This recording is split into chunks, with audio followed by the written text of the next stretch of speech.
Down the centuries, Llantrisant's charter has influenced who owned the town's businesses. Indeed, one of the stipulations of the charter was that only the freemen were allowed to own the pubs.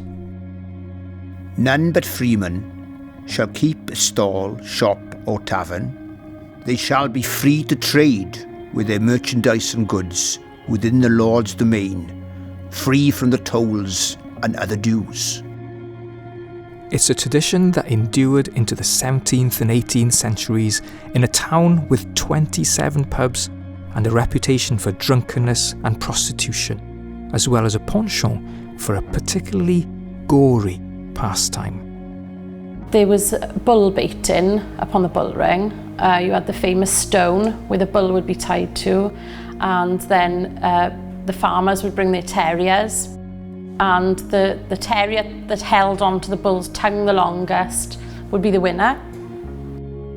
I think the bull baiting was pretty nasty and pretty cruel, and it tickles me though that they actually banned it, not because it was cruel to animals, but because it encouraged unruly crowds to the area.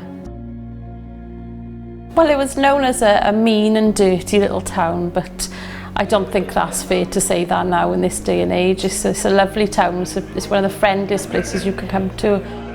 It's not as wild, which I think is a shame. Llantrisant has always been a town with larger-than-life characters.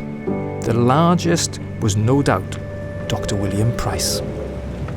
Well, this is Dr. William Price, the very famous Welsh surgeon, chartist, pioneer of a social healthcare system, arch-druid of Wales, and the man who was a founding father, really, of modern-day cremation in Britain.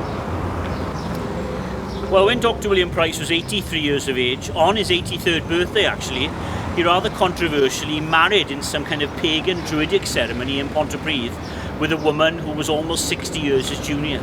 And just a few months later, she gave birth to a son. In just 5 months, sadly, it died.